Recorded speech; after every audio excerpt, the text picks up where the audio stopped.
everybody, and welcome back to the Praying Parents Podcast. My name is Melody Meek, and I am coming to you today solo with an inspiration for all the moms out there.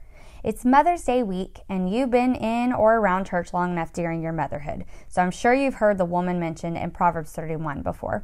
In this chapter in the Bible, we read the sayings of King Lemuel, inspired utterance that his mother taught him, words of wisdom such as what we find in verse 8 and 9. Speak up for those who cannot speak for themselves, for the rights of all who are destitute. Speak up and judge fairly. Defend the rights of the poor and needy. We can all agree that this mom had some knowledge that she passed down to her son. But as we read on in Proverbs 31, this mom seems to set the standard of being a woman, a wife and a mother so high it is impossible to compete with. One time I heard a group of women talking about the Proverbs 31 woman, and they were saying out of frustration, well, you want to know where this amazing Proverbs 31 woman is now? Dead, that's where. As funny as that does sound, the Proverbs 31 woman is not dead. She is you. God has called you to be the best version you can be. And even though in this podcast we've been speaking on the power of praying over our children, there comes a few days where you need to be praying over yourself as a parent, in this case, a mother. Becoming a Proverbs 31 woman is not about being perfect. I'm a perfectionist by nature, and sometimes this is really hard for me on a day-to-day basis to get that through my head, that I do not have to be a perfect mom. I do not have to be a perfect wife. I do not have to be a perfect caregiver of the home, provider for my family, for my household. It's about living life with purpose, diligence, forgiveness, and repentance. On today's special podcast episode for Mother's Day, we are going to look at the 10 qualities of the Proverbs 31 woman. You sit there and you think about your hectic morning, rushing about, trying to get the kids ready for school on time, and no one can find their shoes, much less get into a car without complaining, whining, and bickering. I feel like this happens to me all the time. The sink is full of dirty dishes again. It's like you get it done and then you have dishes again. The laundry is overflowing again, even though the clothes are all clean. They remain in heaps of mounds on your floor or dresser because between homework with your children, extracurricular activities, meal prepping, and everything else, you can't seem to find the time, right? So how in the world could you ever become a Proverbs 31 woman? Believe me, I have asked myself this many, many times. It seems impossible. But I do have good news for you. Becoming a Proverbs 31 woman isn't as hard as you think. In fact, Proverbs 31 is not a checklist or a to-do list. Instead, it's a beautiful representation of what it means to be a virtuous woman. I am a checklist, to-do list queen. I honestly wish I wasn't a lot of times, but it's in my nature to be that way. I can't function without it. And I promise you, I will turn anything into a checklist. Not necessarily intentionally, it just happens naturally. I used to have a Netflix list of movies and shows I wanted to watch, and it built up to 250 movies and TV shows. And when I first started staying home, for whatever reason, it was almost like in the back of my brain that I had to do this like it was a to-do list. I had to watch everything on my Netflix list as if it was a to-do list. And it became more about checking it off my list as it was actually sitting down and enjoying the movie. And I know that sounds ridiculous, and probably a lot of people don't even relate to that, but I'm just being open and honest.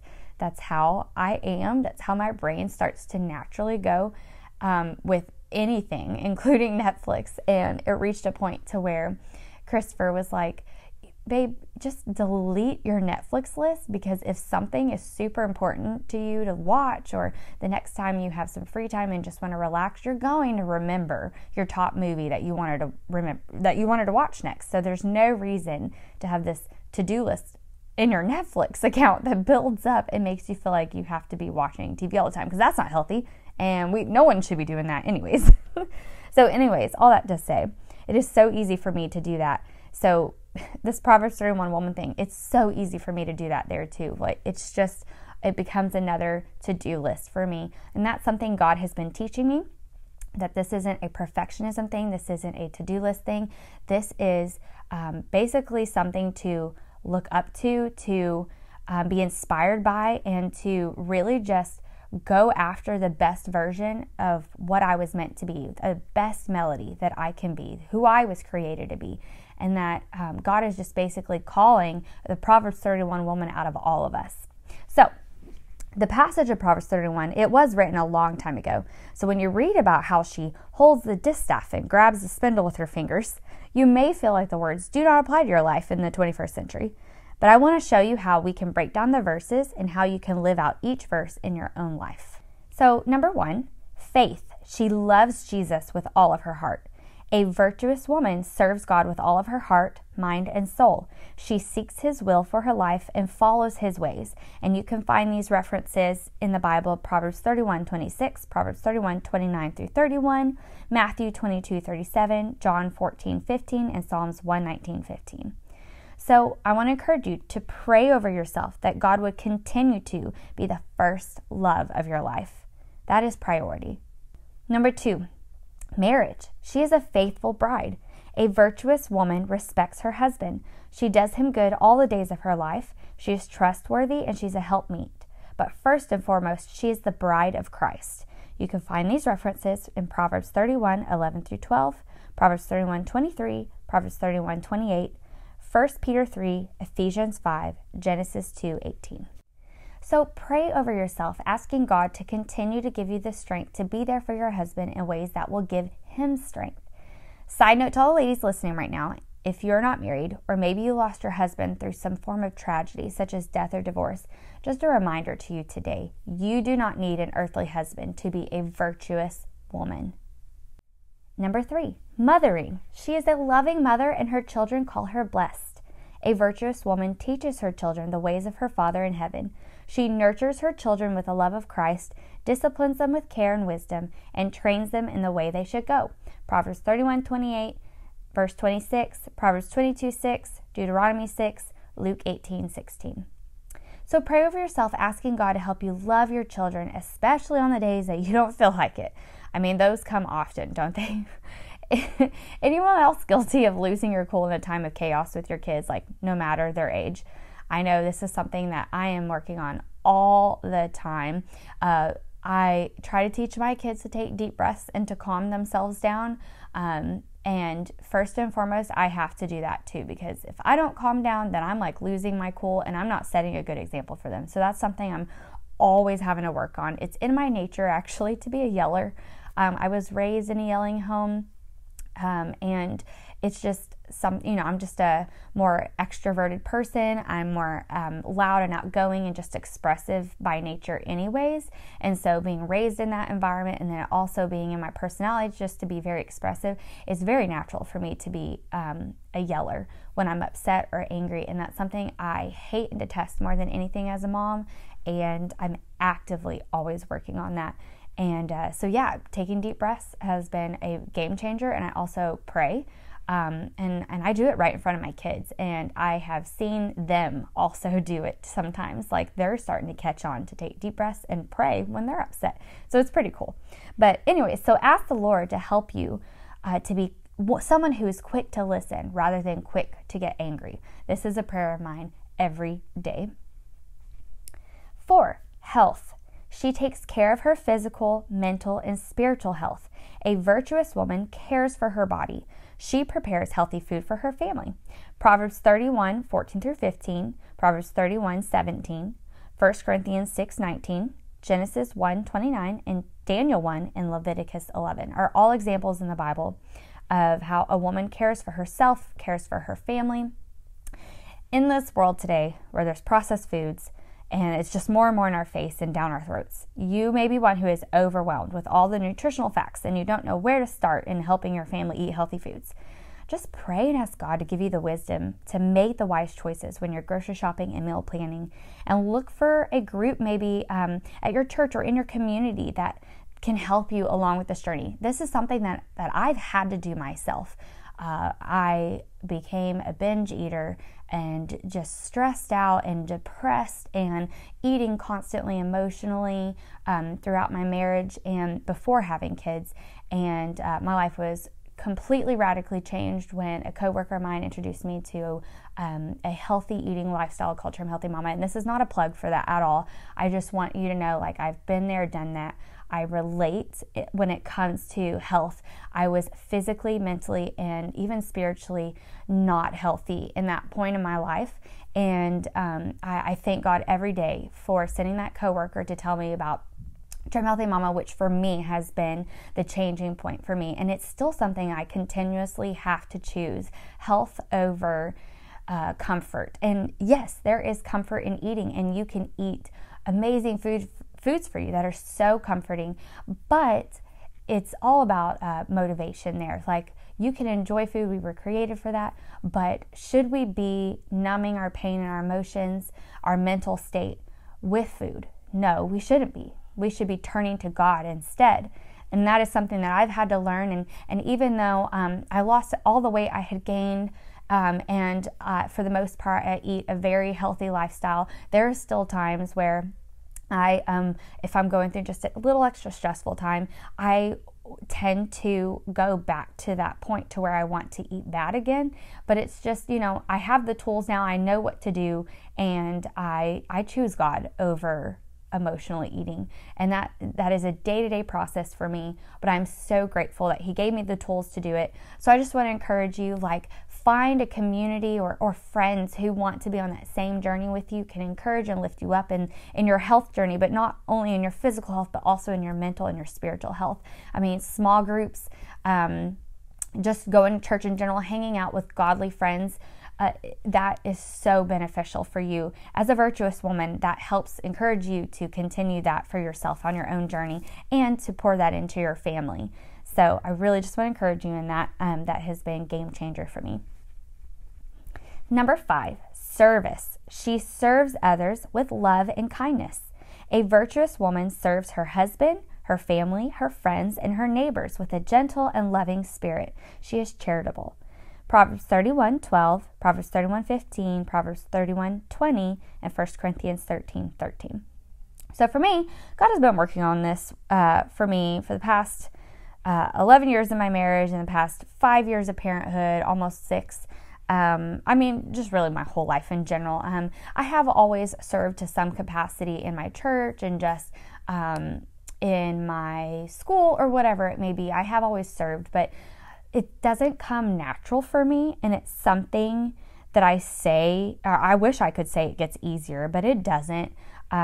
It's something I have to work on constantly, and the older kids get, the more we need to serve them to help them to become successful. So in a parent aspect, it's hard always being needed and called on 24/7. It feels like I have young kids right now, 3 and 5, and it's draining, especially when you're trying to get things done. It's really hard to stop sometimes what you're doing to serve your family, to serve your kids. And as they get older, that's going to increase, I think, in a lot of ways, because we're there to help them grow and mature, learn how to be successful and efficient, and just teach them all those things. And a lot of that comes by example. There is a difference in helping and serving our families and just plain doing the work alone for them. Obviously, that's not good. If you just do it for them, they're not learning anything. But the best way to teach them is to have them at your side, training them, raising them up to become a servant too. This is something that, as a perfectionist, I don't naturally do. I tend to want to do it myself, get it done, get the dishes done, put the laundry up. I do make my kids put their own clothes away, but I still have a certain way I want to fold the towels, and it's hard for me to sometimes release that and let them help me. But I know that's something that is really beneficial, especially when it comes to folding towels or cooking. If they are alongside me helping, they are learning, they're growing, they're learning how to do it themselves, but they're seeing me set an example of, I'm doing this for my family, I'm doing this for you.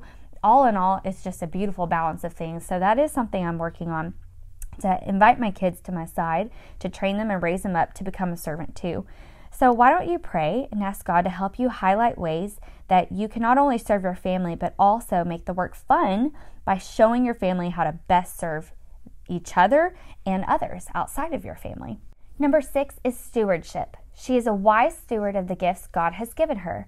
A virtuous woman spends money wisely. She is careful to purchase quality items which her family needs. This is referenced in Proverbs 31:14, verse 16, verse 18, 1 Timothy 6:10, Ephesians 5:23, Deuteronomy 14:22, and Numbers 18:26. So if overspending money in different areas of your life is a habit for you, then ask the Lord for self-control. Ask Him to help you set the example for your children to follow what it means to work hard for your money, tithe first, save second, and then spend it last. We're actually teaching our children this very principle, even at the ages of 3 and 5. When Christopher and I first got together, we started reading the Dave Ramsey book, and I forget the title, forgive me, but it's by Dave Ramsey. It's extremely popular, and it's about financial freedom, getting out of debt. We didn't have much debts, but even just things like paying off our car and working towards paying off your mortgage and stuff like that. It goes into all of that, and it's just incredible the way you can see this happen for your life and get out of all debt and live with a cash envelope system. Christopher and I personally don't like holding on to legit cash, just in case anything were to happen to it, you were to lose it, misplace it, it be stolen or whatever it be. So we actually have a digital app on our phone called Good Budget, and it's a little envelope. And basically you're able to create these envelopes in the app and have them for certain categories, and you're able to budget and all of that. And that has been very helpful in our marriage. And we continue to use that, and we'll always continue to use that. So, but Dave Ramsey also has I believe it's called Financial Peace Junior, and it's basically like a kit that you can buy from either Amazon or his website that you can order for your kids, and it comes with a chore chart, a magnetic chore chart. It's really nice. It comes with 3 envelopes, zipper envelopes, and one of them is for giving, the other one's for saving, and the other one's for spending. And basically, it also comes with like a workbook, and it's age appropriate for different ages. So there's like coloring pages for like the younger kids, and then there's like stories and like math problems to help you teach your kid like the importance of tithing and figuring out their 10% and blah blah blah.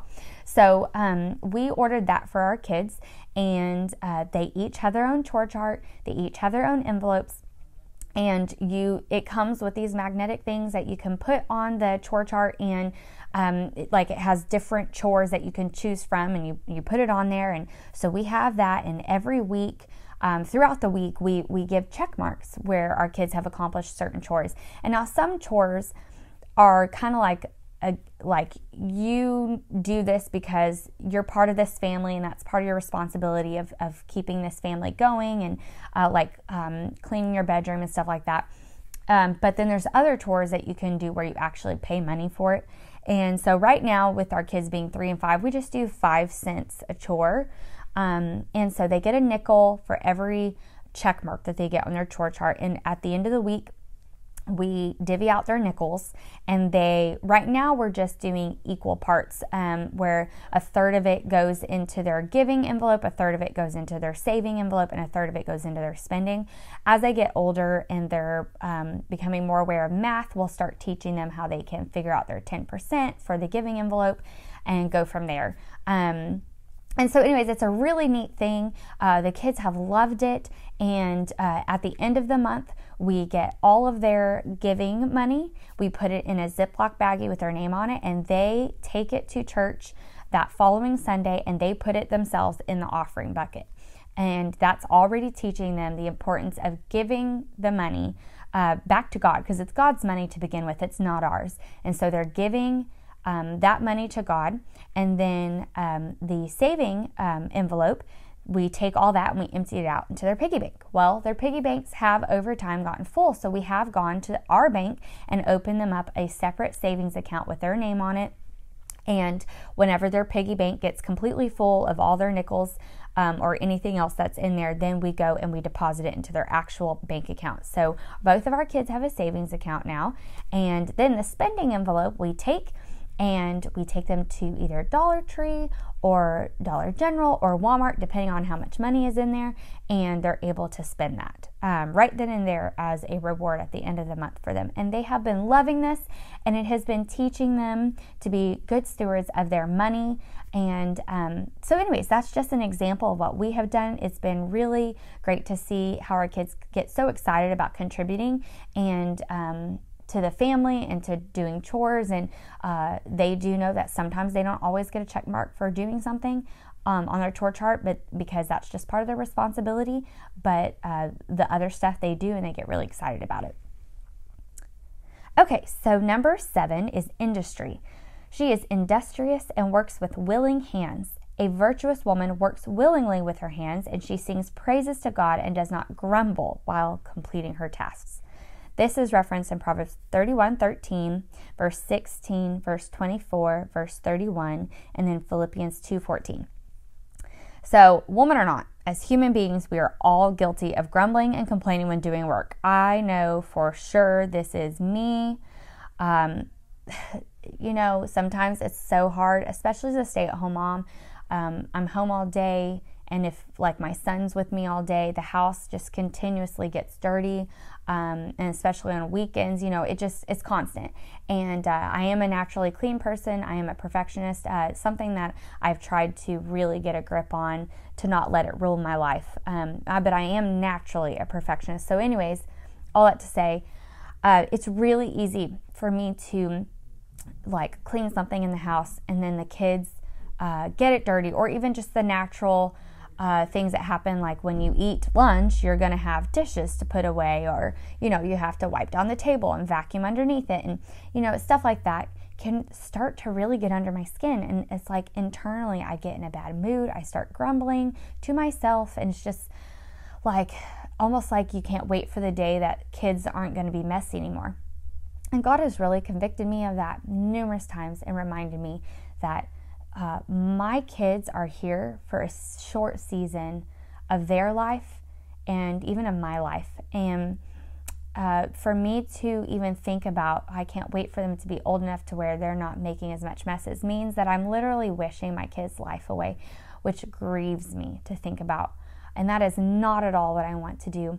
And one day I read something on Facebook that talks about, instead of complaining about having to clean the house, I should actually be thankful and feel blessed that I have a house to clean, and that I have a family whose clothes I'm having to do laundry for, and a family who I'm having to prepare meals for.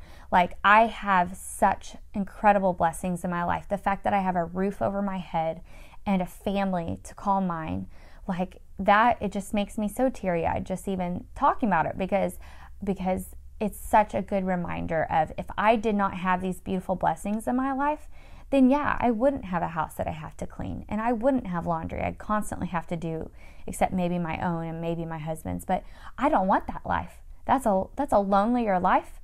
My life is filled with so much joy and happiness because of my kids and my husband, and I'm so blessed by the house that we have. And I'm just, I'm so grateful, because there are people who have way less or have nothing at all. And so it's such a good reminder for us. So how about we ask God to help shift our perspective when it comes to certain tasks that you normally do not enjoy doing. So instead of complaining that you have to clean the house, you can thank God that you actually have a house to clean. Instead of complaining that you have to make dinner, again, you can thank God that you have food to eat. And also, I have found that playing worship music while doing these mundane chores that are not usually fun really helps keep the atmosphere and my attitude in check. It helps my kids. It helps me. It helps our home feel more at peace. I generally, most days, have worship music playing all day long. If I'm at the house, it is playing. This really sets the tone and sets the atmosphere for my home. And it really helps me stay in a worshipful attitude. And I'm able to be more thankful for my blessings and grumble less when I'm staying in that worshipful attitude. So there's just a tip there for you. Just something to think about is having that worship music playing. Another thing that I also like to do is put in my headphones and listen to a podcast. I have multiple podcasts that I listen to. I have a worship podcast I listen to. It's for like worship leaders and anybody who just loves to worship in general. I have multiple parenting podcasts I listen to. I have my Trim Healthy Mama Health lifestyle eating podcast I listen to, just all these uplifting podcasts that I listen to that really encourage me, lift me up, and help me keep going. And so most of the time, all those podcasts pretty much all upload on Wednesdays. And so Wednesdays, like as I'm doing my chores around the house, as I'm doing whatever needs to be done, I am listening to those podcasts. And it is so encouraging, so inspiring, and I'm so grateful for it. All right, so number 8 is homemaking. She is a good manager of her home. A virtuous woman is a homemaker. She creates an inviting atmosphere of warmth and love for her family and guests. She uses hospitality to minister to those around her. This is referenced in Proverbs 31:15, verses 20 through 22, verses 27, Titus 2:5, 1 Peter 4:9, and Hebrews 13:2. This is something I actually love. I love hosting. I love having people in my home for home groups. I love having game nights. I just love having people over and being hospitable and just, having fellowship together. So maybe just pray over yourself this week and ask the Lord to show you how you can be better at preparing a house that is a home, a place of peace, a place of rest for your family, for friends, for people that you invite in your home, a place where God's presence abides.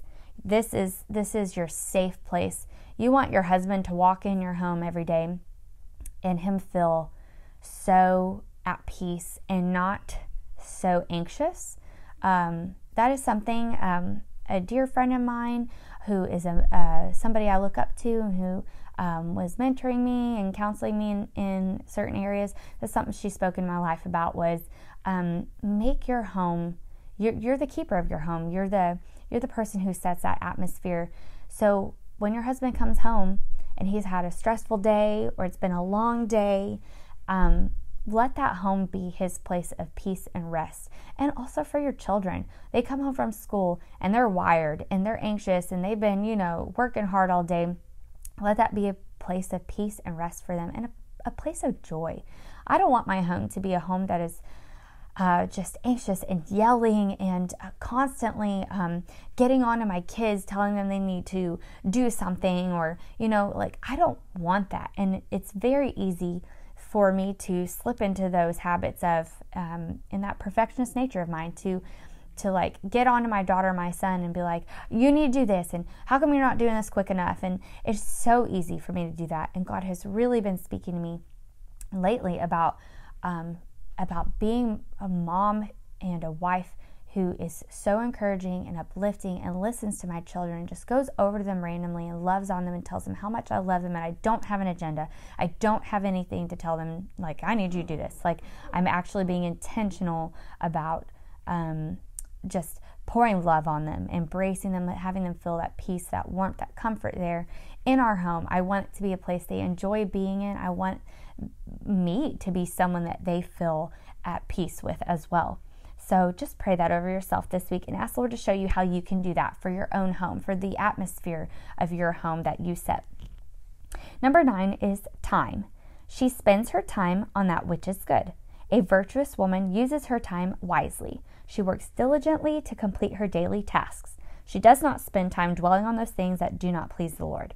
This is found in Proverbs 31:13, verse 19, verse 27, Ecclesiastes 3, Proverbs 16:9, and Philippians 4:8. So I know there are days where we feel like time just slips by our fingers and we cannot complete the things that we wanted to get done. My to-do list always feels like it is never ending and just carries over the next day, constantly, every day. But the Bible does explain to us that God holds time in His hands. So instead of us worrying about the time for each day, let's pray and commit each day and our time to the Lord. So last night in our discipleship class that we're doing, the Blessed Life, we actually talked about this, how just being a giver of our time is very fruitful, just as much as a giver of our finances and our gifts and talents. And one of the ladies in our group spoke out and talked about how she has been getting up for a while now at 5:30 and having quiet time for about 30 minutes before starting her day. And she said this past week, God has really been speaking to her about getting up at 5 o'clock. And so she's been getting up at 5 o'clock and doing that and having an hour of time with God. And she was so just like excited, because she was like, I have had more time to get things done between home and work. I feel like everything has doubled, like the amount of things that I normally would get done has doubled. And it's just because I have been setting forth that time first thing in the morning to have with God. And it has literally increased her time. And I looked at her and I was like, yes, I have found that to be the same thing for me in my life every time. I feel like everybody and their spiritual life, their quality time with the Lord ebbs and flows. Life gets busy. No one, I mean, personally, I just don't know anybody who consistently has never, ever, missed a day or with God, or, I feel like we all have those times. Well, I'm kind of in this season right now where God is like, okay, Melody, you need to be giving your first time to me. And I'm like, yes, Lord, I know I need to. It's fallen on the wayside. I need to get back on that. And every time in the past that I have always found that I am more motivated. I get more things done in the day. It's like my to-do list just gets marked off quickly. But the days that I'm dragging my feet, I don't end up having quiet time with the Lord, and I'm trying to get my list done, I get maybe one thing done. It's not worth it. I don't know why I ever think that I'm going to get to God later in my day, because a lot of times if I put him off till later so I can get started on other things, I don't even end up getting to God. And as far as like spending time in his word, I'm always worshiping, I'm always praying throughout the day, but actually sitting down and dedicating time for his word and just, listening to him, that doesn't always get done.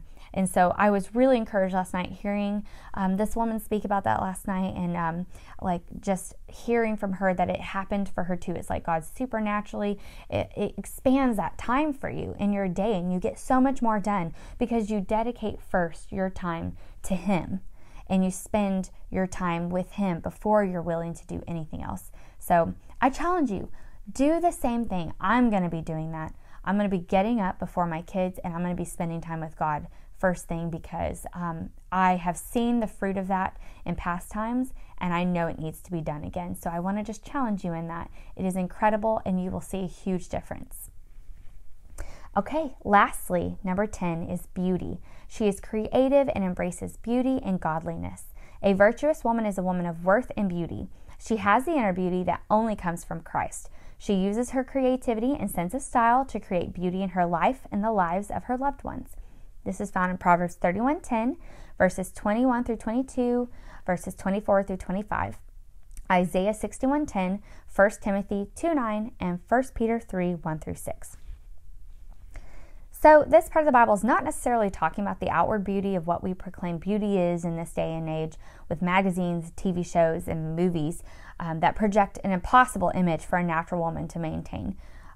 Especially like with Instagram and filters, like none of that is natural beauty. Yes, we do need to be eating healthy, to exercise and keep our body as healthy as we can, because the Bible states that our bodies belong to the Lord and we are the temple of the Holy Spirit.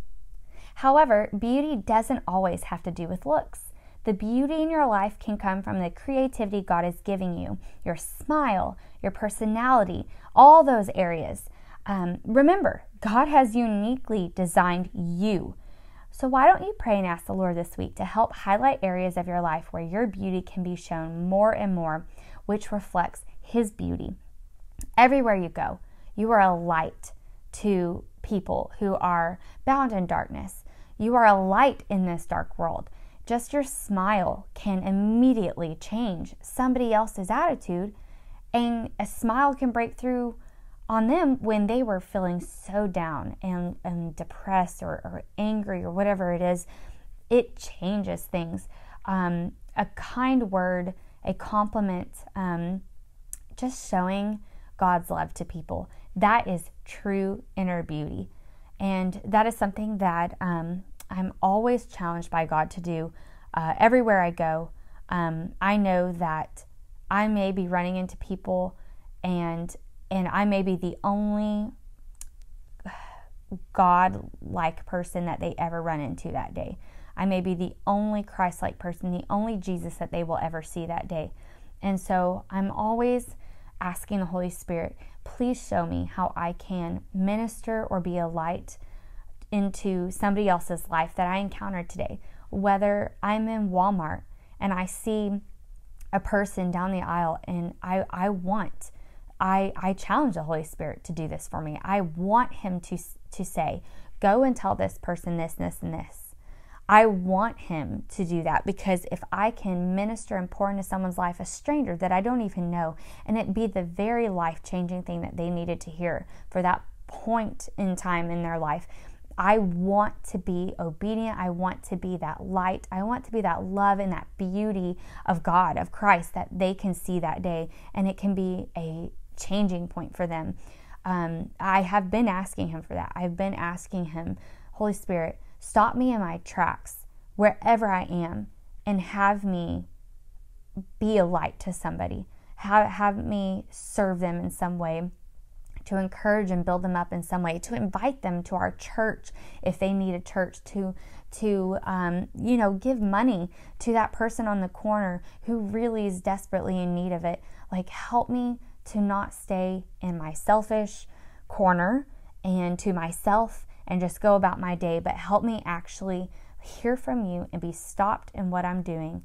And I want to act in obedience, and I want to do that for him. I want to increase his kingdom and bring him all the glory just through my beautiful acts of love to others.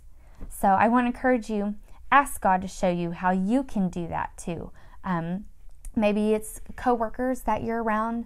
Maybe it's your children, your husband. Maybe it's your church family. Maybe it's your neighbor. Ask God how you can show God's beauty and love to them this week or even today. So as you're beginning to see how you can apply these verses to your life, I hope that it becomes so alive to you. Go over Proverbs 31 today. Go read it.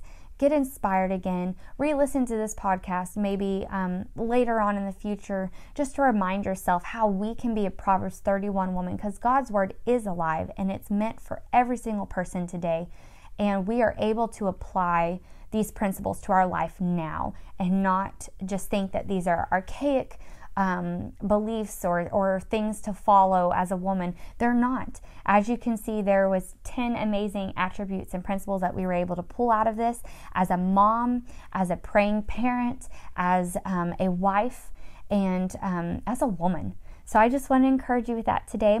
I do want to give special thanks to Melissa Ringstaff and avirtuouswoman.org for today's inspiring information. And I do want to wish a happy Mother's Day to all the moms out there. And remember, you'll never become a perfect parent, but you can become a praying parent. And sometimes that means that you need to pray over yourself, mama. You need to pray over yourself. Pray Proverbs 31 attributes over yourself. And in turn, you will become an amazing wife and mother and just woman of God.